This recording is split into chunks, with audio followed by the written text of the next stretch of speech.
Hello dear student, आप सभी के चैनल में आपका स्वागत है। आज हम पढ़ेंगे जहांगीर और शाहजहां। कल हमने मुगल काल में अकबर तक पढ़ लिया था पिछले वीडियो में। आप इसमें थोड़ा करेक्शन कर लेना। पानीपत की दूसरी लड़ाई में मैंने आपको यहाँ पे ये फैक्ट गलत लिख दिया था मैंने कि पानीपत के दूसरे युद्ध में अकबर का सेनापति यहाँ पे गलत ऐड हो गया था, आदिल शाह सूर ये नहीं है। पानीपत के दूसरे युद्ध में अकबर का सेनापति तो था बैरम खां और खान जमान, जबकि हेमू जो था ये आदिल शाह सूर का सेनापति था। तो आप इसमें करेक्शन कर लेना। हेमू जो था आदिल शाह सूर का सेनापति था और अकबर का सेनापति था पानीपत के दूसरे युद्ध में बैरम खान और खान जमान। अब इसके बाद आता है जहांगीर और शाहजहां, ये दोनों आज अपन पढ़ेंगे। जहांगीर का जो जन्म हुआ था वो फतेहपुर सीकरी में हुआ था। 30 अगस्त 1569 को हुआ था जहांगीर का जन्म फतेहपुर सीकरी में। और जहांगीर का जो बचपन का नाम था वो क्या नाम था? सलीम नाम था जहांगीर के बचपन का नाम। अकबर जो था वो जहांगीर को प्यार से क्या कहता था? शेखू बाबा कह के पुकारता था। ये अपन ने भक्ति आंदोलन के दौरान पढ़ा था।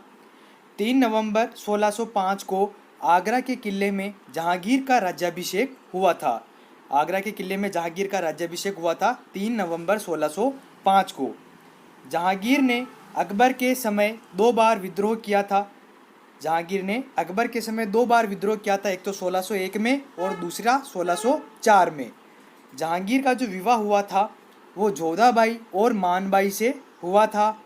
मानबाई जो थी, मानबाई को जहांगीर ने शाह बेगम की उपाधि दी थी। याद रखना, जहांगीर ने शाह बेगम की उपाधि किसको दी थी? मानबाई को दी थी। मानबाई ने जहांगीर के अवगुणों से तंग आकर आत्महत्या की थी। आप याद रखिएगा, जहांगीर के अवगुणों से तंग आकर कौन सी रानी ने आत्महत्या की थी? तो मानबाई ने की थी। जहांगीर राज्याभिषेक के समय 12 अध्यादेश या घोषणाएं करता है, जिनमें न्याय की जंजीर सबसे महत्वपूर्ण है, जो कि आगरा के किले के शाह बुर्ज से यमुना नदी के तट पर लगाई गई थी। इसमें ध्यान देने योग्य यह बात याद रखना कि न्याय की जंजीर कहाँ से लेकर कहाँ तक लगाई गई थी? न्याय की जंजीर जो थी आगरा के किले के शाह बुर्ज से यमुना नदी के तट पर लगाई गई थी। और राज्याभिषेक के समय जहांगीर कितनी घोषणाएं करता है? 12 अध्यादेश या घोषणाएं करता है, जिसमें सबसे महत्वपूर्ण होती है न्याय की जंजीर। इसके साथ ही आप सब्सक्राइब जरूर कीजिए आपके अपने चैनल को, और साथ ही बेल आइकन पर भी क्लिक कीजिए, जिससे आपको मेरी न्यू वीडियो की नोटिफिकेशन मिल जाए और आप हमसे जुड़े रहें। न्याय की जंजीर में कितनी घंटियां थी? याद रखना, न्याय की जो जंजीर थी उसमें 60 घंटियां थी। जहांगीर द्वारा शुरू की गई तुझुके जहांगीरी नामक आत्मकथा को पूरा करने का श्रेय किसे है? मोतबिंद खां को है। याद रखना, जो जहांगीर ने अपनी आत्मकथा लिखी थी तुझुके जहांगीरी, इसको पूरा करने का श्रेय किसे जाता है? मोतबिंद खां को जाता है। जहांगीर के सबसे बड़े पुत्र खुसरो ने 1606 में अपने पिता के विरुद्ध विद्रोह कर दिया था। किसके प्रोत्साहन पर? मानसिंह जो था, आमेर का मानसिंह, इसके प्रोत्साहन पर खुसरो ने 1606 में अपने पिता के विरुद्ध विद्रोह कर दिया था। खुसरो पराजित हुआ और उसे अंधा करके भेरावल जेल पंजाब में कैद कर दिया गया था। याद रखिएगा, जहांगीर के विरुद्ध विद्रोह करने के बाद खुसरो को अंधा करके कौन सी जेल में कैद कर दिया गया था? भेरावल जेल में कैद कर दिया गया था। सिख धर्म के 5वें गुरु अर्जुन देव ने खुसरो की सहायता की, इसी कारण जहांगीर ने अर्जुन देव को मृत्युदंड दिया था। याद रखना, अर्जुन देव ने खुसरो की सहायता की थी, इसी कारण से जहांगीर ने सिखों के 5वें गुरु अर्जुन देव को मृत्युदंड दिया था। खुसरो गुरु अर्जुन देव से कहाँ पर मिला था? गोइंदवाल में मिला था। याद रखना, खुसरो जो था गुरु अर्जुन देव से गोइंदवाल में मिला था। कालांतर में 1621 में शाहजहां के द्वारा बुरहानपुर में खुसरो की हत्या कर दी जाती है। खुसरो की हत्या किसने की? शाहजहां के द्वारा 1621 में बुरहानपुर में खुसरो की हत्या कर दी जाती है। 1615 में मेवाड़ मुगल संधि होती है, ये आप सभी को पता है। मेवाड़ मुगल संधि कब हुई थी? 1615 में। और 1617 में खुर्रम ने अहमदनगर के वजीर मलिक अंबर को पराजित किया और उसे अधीनता स्वीकार करवाई। याद रखना, खुसरो अलग था और खुर्रम अलग था। खुर्रम को ही शाहजहां कहा जाता था। शाहजहां ने अहमदनगर के वजीर मलिक अंबर को पराजित किया था 1617 में और उसे अपनी अधीनता स्वीकार कराई थी। इसी घटना से जहांगीर खुश हुआ था और खुर्रम को किसकी उपाधि दी थी? शाहजहां की उपाधि दी थी। किसने दी? जहांगीर ने शाहजहां की उपाधि दी थी अपने बेटे खुर्रम को। फिर इसके बाद 1622 में कंधार जो है मुगलों के हाथों से निकल जाता है। शाह अब्बास कंधार पर अधिकार कर लेता है। 1622 में शाह अब्बास कंधार पर अपना अधिकार कर लेता है। फिर 1622 में ही खुर्रम या शाहजहां वहाँ पर विद्रोह करता है और 1626 में महावत खान ने विद्रोह किया था। जहांगीर ने मेवाड़ के राणा अमर सिंह और उसके पुत्र करण सिंह की संगमरमर की मूर्तियां अपने उद्यान में रखवाई थी। यह अपन ने मेवाड़ में पढ़ा था। फिर इसके बाद आती है नूरजहां। नूरजहां का क्या रोल था इसमें? अब देखिए नूरजहां के पिता कौन थे? ईरान निवासी मिर्जा गियास बेग नूरजहां के पिता थे। और नूरजहां का जो वास्तविक नाम था क्या था? मेहरुन्निसा वास्तविक नाम था नूरजहां का। और इसकी माता थी असमत बेगम और इसका भाई था आसफ खां। नूरजहां का पहला पति कौन था? अली कुली बेग था। और जहांगीर ने अली कुली बेग को शेर अफगान की उपाधि प्रदान की थी। अली कुली बेग की जब मृत्यु हुई तब जहांगीर ने नूरजहां से मई 1611 में विवाह किया था। जहांगीर ने मेहरुन्निसा को नूरजहां और नूरमहल की उपाधि दी थी। जहांगीर ने नूरजहां के सम्मान में चांदी के सिक्के जारी किए। मुगल काल में नूरजहां का भी रोल बहुत महत्वपूर्ण है, याद रखिएगा आप। जहांगीर ने गियास बेग को शाही दीवान बनाया जो कि नूरजहां के पिताजी थे, और गियास बेग को एतमाद उद औला की उपाधि प्रदान की। याद रखना, जहांगीर ने एतमाद उद औला की उपाधि किसे प्रदान की थी? गियास बेग को प्रदान की थी। फिर इसके बाद आता है लाडली बेगम अली कुली बेग और मेहरुन्निसा की पुत्री थी। लाडली बेगम जो थी अली कुली बेग और मेहरुन्निसा की पुत्री थी, जिसकी शादी जहांगीर के पुत्र शहरयार के साथ हुई थी। नूरजहां की मां असमत बेगम ने गुलाब से इत्र निकालने की विधि खोजी थी। या क्वेश्चन आपको आता है, याद रखना, गुलाब से इत्र बनाने की विधि किसने खोजी थी? असमत बेगम, जो किसकी माँ थी? नूरजहां की माँ थी। महावत खान ने झेलम नदी के तट पर 1626 में जहांगीर, नूरजहां और उसके भाई आसफ खां को बंदी बना लिया था। याद रखना, झेलम नदी के तट पर 1626 में जहांगीर और नूरजहां तथा नूरजहां के भाई आसफ खां को किसने बंदी बना लिया था? महावत खान ने बंदी बना लिया था।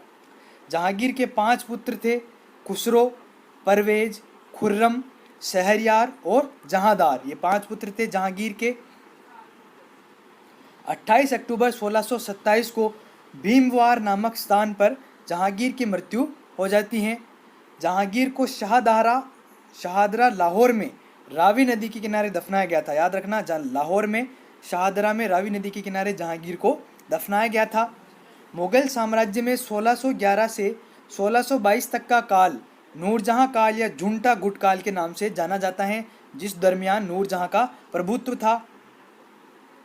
नूरजहां जो थी जहांगीर के साथ झरोखा दर्शन देती थी। शाही आदेश जो होते थे उन पर भी नूरजहां के हस्ताक्षर होते थे। मुगल चित्रकला अपने चरमोत्कर्ष पर जहांगीर के शासनकाल में पहुंची थी। या आप याद रखना, अपन आगे पढ़ेंगे मध्यकालीन सामाजिक, आर्थिक और सांस्कृतिक दिशा में ये सब आएंगी मुगल चित्रकला। तो मुगल चित्रकला जो थी किसके काल में चरमोत्कर्ष पर पहुंची थी? जहांगीर के शासनकाल में। जहांगीर ने आगा रजा चित्रकार के नेतृत्व में आगरा में एक चित्रणशाला की स्थापना की थी। चित्रणशाला की स्थापना जहांगीर ने किसके नेतृत्व में की थी? आगा रजा चित्रकार के नेतृत्व में की थी। जहांगीर ने किसे नादिर उल अस की उपाधि दी? ये क्वेश्चन आता रहता है एग्जाम में। जहांगीर ने किसे नादिर उल अस की उपाधि दी थी? तो उस्ताद मंसूर को जहांगीर ने नादिर उल अस की उपाधि दी तथा अबुल हसन को नादिर उज्जमा की उपाधि दी थी। फिर इसके बाद आता है जहांगीर ने संस्कृत के कवि जगन्नाथ को पंडित राज की उपाधि से सम्मानित किया था। संस्कृत के जो कवि थे जगन्नाथ, इन्हें जहांगीर ने पंडित राज की उपाधि से नवाजा था। जहांगीर की आत्मकथा में लिखा हुआ है कि जहांगीर किसी भी चित्र को देखकर उसके चित्रकार के बारे में बता देता था। जहांगीर के समय को चित्रकला का स्वर्णकाल कहा जाता है। 1608 में अंग्रेज दूत हॉकिंस जहांगीर के दिल्ली दरबार में आया था, लेकिन उसे व्यापारिक अनुमति नहीं मिली थी। 1608 में हॉकिंस जहांगीर के दिल्ली दरबार में आ गया था, लेकिन उसे व्यापार करने की अनुमति नहीं मिली थी। 1615 में अंग्रेज दूत सर टॉमस रो जहांगीर के अजमेर दरबार में आता है, जिसे व्यापारिक अनुमति मिल जाती है। तत्कालीन समय में ब्रिटिश सरकार के राजा उस समय कौन थे? जेम्स प्रथम थे। जहांगीर की आत्मकथा तुझुके जहांगीरी स्वयं जहांगीर ने लिखी थी, लेकिन कुछ भाग मोतमीद खां और मोहम्मद हाफदी ने पूर्ण किया था फारसी में। जहांगीर ने हिंजड़ों के व्यापार पर भी रोक लगाई थी, याद रखना। जहांगीर ने हिंजड़ों के व्यापार पर रोक लगाई। तंबाकू की जो खेती थी वो जहांगीर के काल से ही प्रारंभ हुई थी। एतमादुल औला का मकबरा जो है 1626 में नूरजहां बेगम ने बनाया था। एतमादुल्ला का मकबरा जो है गयास बेग को उपाधि दी थी, जो जहांगीर ने उपाधि दी थी इसके पिता को, नूरजहां के पिता को। एतमादुल्ला की जब उनकी डेथ हुई तो एतमादुल्ला का जो मकबरा था वो 1626 में नूरजहां बेगम द्वारा बनवाया गया था। मुगलकालीन वास्तुकला के अंतर्गत निर्मित प्रथम ऐसी इमारत जो पूरी तरह से बेदाग सफ़ेद संगमरमर से बनी हुई है वो कौन सी है? एतमादुल्ला का मकबरा। ये क्वेश्चन आया हुआ है फर्स्ट ग्रेड में भी और सेकंड ग्रेड में भी, तो आप इसे याद रखिएगा ना कि मुगलकालीन वास्तुकला के अंतर्गत निर्मित ऐसी पहली इमारत जो पूरी तरह से बेदाग सफ़ेद संगमरमर से बनी हुई है वो कौन सी है? एतमादुल्ला का मकबरा। सर्वप्रथम एतमादुल्ला इमारत में ही पित्रादुरा नामक जड़ऊ का काम किया गया है। याद रखना, पित्रादुरा नामक जड़ऊ का काम कौन सी इमारत में हुआ है? तो एतमादुल्ला के मकबरे में। जहांगीर के मकबरे का निर्माण नूरजहां ने करवाया था। 1627 में जहांगीर की जब मृत्यु हुई लाहौर में, तब नूरजहां ने शहरयार को सम्राट घोषित किया, लेकिन आसफ खां के प्रयासों से शाहजहां गद्दी पर बैठा था। याद रखना, जहांगीर की मृत्यु के बाद लाहौर में नूरजहां ने किसे सम्राट घोषित किया था? शहरयार को घोषित किया था, लेकिन आसफ खां जो था इसके प्रयासों से शाहजहां गद्दी पर बैठा था। यह आपका हो गया। अब इसमें जहांगीर को एनसीईआरटी वाला थोड़ा वो पोर्शन पढ़ लेते हैं। अब ये थोड़ा एनसीईआरटी का पोर्शन है, इसे भी आप याद रखना। शेख सलीम चिश्ती के नाम पर जहांगीर का नाम सलीम रखा गया था, ये अपन ने पढ़ा था। सैन्य सेवाओं के कारण सलीम को 12 हजारी मनसब प्राप्त था। सलीम को कितने हजारी मनसब प्राप्त था? सैन्य सेवाओं के कारण 12 हजारी मनसब प्राप्त था। 1599 में अकबर के विरुद्ध सलीम ने विद्रोह किया था। 1599 में सलीम ने अकबर के विरुद्ध विद्रोह कर दिया था। एनसीईआरटी में 1599 बता रखा है और कुछ बुक में 1601 और 1604 बता रखा है। याद रखना, 2 बार विद्रोह किया था सलीम ने। अकबर द्वारा दमन के लिए भेजे गए अबुल फजल का 1602 ईस्वी में जहांगीर ने वध करवा दिया था। अबुल फजल का भी जहांगीर ने वध करवाया था 1602 में, जब अबुल फजल कहाँ गया था? दमन गया था। 1605 में आगरा के किले में सलीम ने नूरुद्दीन मोहम्मद जहांगीर बादशाह की उपाधि धारण करके मुगल सत्ता संभाली थी। उसने सिख गुरु अर्जुन देव को मृत्युदंड दिया था। जहांगीर की कंधार विजय सैनिक तथा व्यापारिक दृष्टि से महत्वपूर्ण मानी जाती हैं। 1611 में जहांगीर ने मेहरुन्निसा नामक विधवा से विवाह करके उसे नूर महल या नूरजहां की उपाधि दी। बाद में उसे बादशाह बेगम बनाया गया। जहांगीर के काल में ब्रिटिश दूत कैप्टन हॉकिंस आया था 1608 में, और सर टॉमस रो 1615 में आया था, ये अपन ने पढ़ा था अभी। और 1627 में जहांगीर की मृत्यु हो गई थी। यह आपका हो गया एनसीईआरटी का पोर्शन। अब अपन पढ़ते हैं शाहजहां। शाहजहां का शासनकाल कितना है? 1628 से 1656 तक है। 28 साल इसने शासन किया था शाहजहां ने, और इसका जन्म हुआ था लाहौर में, और इसका पूर्व नाम क्या था? खुर्रम था। और शाहजहां की उपाधि किसने दी थी? जहांगीर ने दी थी। इनकी माता का नाम क्या था? जगत गोसाई था, जो कि जोधपुर के मोटा राजा उदय सिंह की पुत्री थी। 1612 में शाहजहां का विवाह आसफ खां की पुत्री अर्जुमंद बानो बेगम से होता है। शाहजहां ने अर्जुमंद बानो बेगम को मलिका-ए जमानी की उपाधि दी थी। याद रखना, शाहजहां ने मलिका-ए जमानी की उपाधि किसे दी थी? अर्जुमंद बानो बेगम को दी थी। 4 फरवरी 1628 को शाहजहां आगरा में किरण-ए-सानी की उपाधि प्राप्त करके सिंहासन पर बैठा। किसकी उपाधि प्राप्त करके? किरण-ए-सानी की उपाधि प्राप्त करके शाहजहां आगरा में सिंहासन पर बैठा 1628 में। शाहजहां ने आसफ खां को वजीर का पद दिया था, और महावत खां को किसका पद दिया था? किसकी उपाधि दी थी? खान खाना की उपाधि प्रदान की थी। शाहजहां ने आसफ खां को तो वजीर का पद दिया था, और महावत खां को खाने खाना की उपाधि दी थी। शाहजहां ने नूरजहां को 2 लाख रुपए प्रतिवर्ष की पेंशन दी और लाहौर जाने दिया उसे, जहां 1645 में उसकी मृत्यु हो गई थी। याद रखना, शाहजहां ने नूरजहां को 2 लाख रुपए प्रतिवर्ष पेंशन दी और उसे लाहौर जाने दिया, और नूरजहां की 1645 में मृत्यु हो गई। अपनी बेगम मुमताज़ महल की याद में शाहजहां ने ताजमहल का निर्माण आगरा में उसकी कब्र के ऊपर करवाया था 1631 से 1655 के मध्य। ताजमहल का निर्माण करने वाले मुख्य स्थापत्य कलाकार उस्ताद अहमद लाहौरी था, जिसे उस्ताद ईसा खां भी कहा जाता था। मयूर सिंहासन का निर्माण शाहजहां ने करवाया था, जिसे तख्ते ताउस भी कहते थे। मयूर सिंहासन का निर्माण किसने करवाया था? शाहजहां ने करवाया था, जिसे तख्ते ताउस के नाम से भी जाना जाता था। मयूर सिंहासन का मुख्य कलाकार कौन था? बेबादल खां। याद रखना, मयूर सिंहासन का मुख्य कलाकार बेबादल खां था।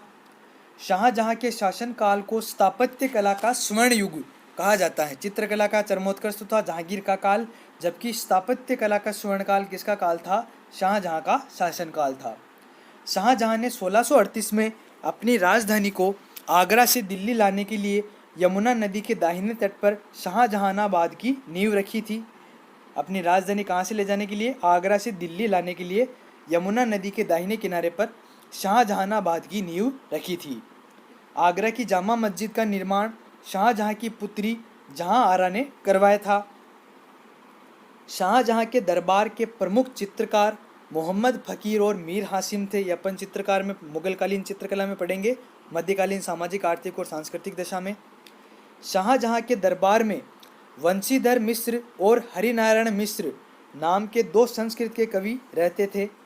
शाहजहां ने संगीतज्ञ लाल खां को गुण समंदर की उपाधि दी थी। याद रखना कि गुण समंदर की उपाधि शाहजहां ने किसे दी थी? लाल खां को दी थी।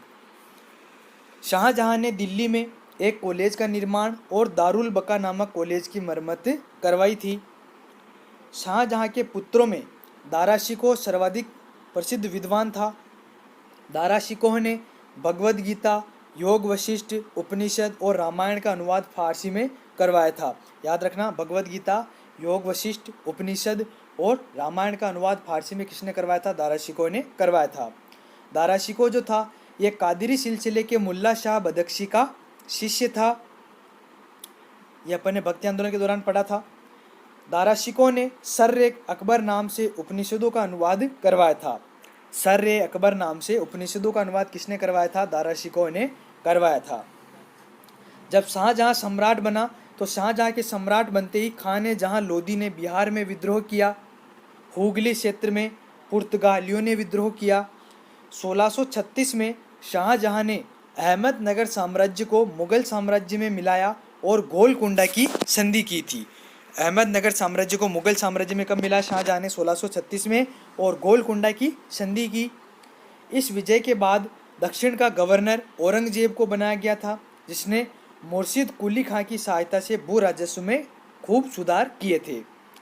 शाहजहां ने मध्य एशिया के लिए बल्ख अभियान चलाया था, जिसमें उसे सफलता नहीं मिली थी। तो याद रखना, शाहजहां ने बल्ख अभियान किसके लिए चलाया था?